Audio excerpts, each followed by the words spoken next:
Okay, today I'd like to focus on pest control.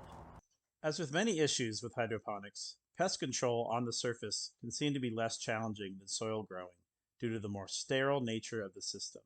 However, the environments that we grow hydroponics in can be very conducive to pest population growth.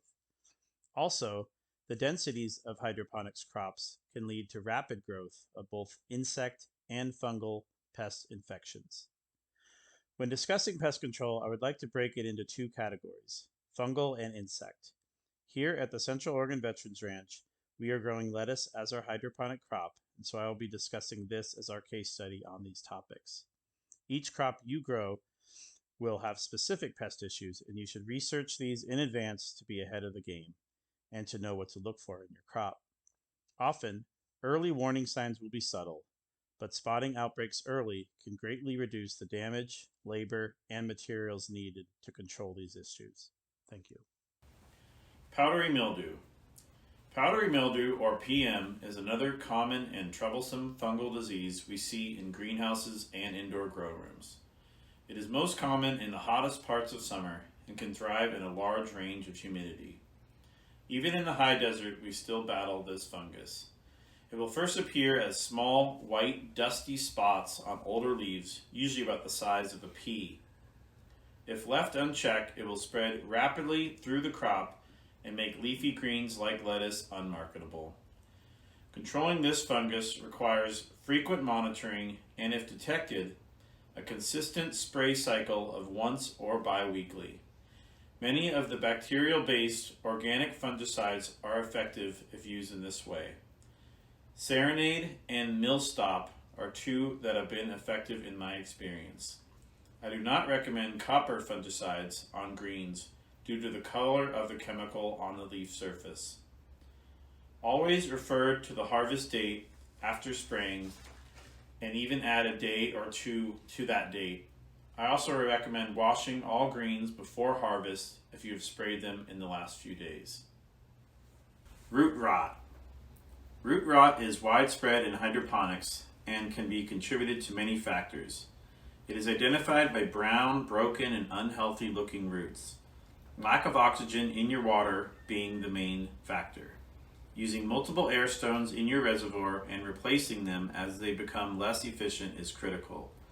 Change out your reservoir water when it becomes dark or overly filled with algae growth, and use a water chiller in the summertime to keep water temperatures in the range that your crop requires.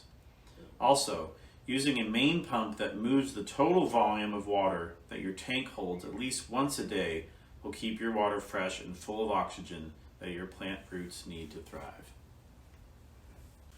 The first line of defense of an aphid outbreak is to remove the host plant material if possible, the head of lettuce or group of heads from the grow room. Aphids will typically spread first in confined areas, and a lot can be accomplished by simply removing them. Next, a thorough spray of the outbreak area or whole crop with insecticidal soap, neem oil, pyrethrins, spinosad, or any organic pesticide will work. It's not what you spray, as they are soft-bodied insects and are easily killed.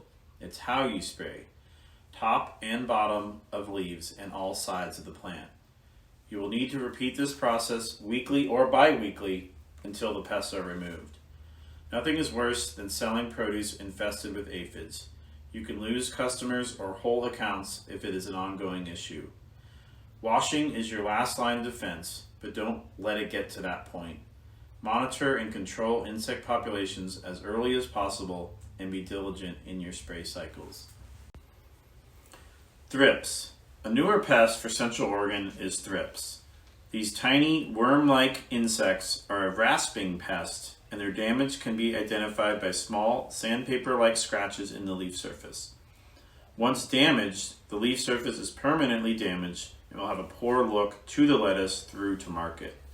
They are very fast reproducing insects and can spread through the crop in no time. They typically inhabit the top of the leaf and are very easy to spot once identified. Spraying for thrips needs to be done on a bi-weekly basis as their egg cycle is very fast. Spinosad bacterial insecticide is the best organic spray that I have found for thrips control. Beneficial insects. Many growers have had success releasing ladybugs and praying mantis to control pests, especially in the greenhouse. I have had success with ladybugs in outdoor garden situations and believe that they are definitely worth experimenting in your garden.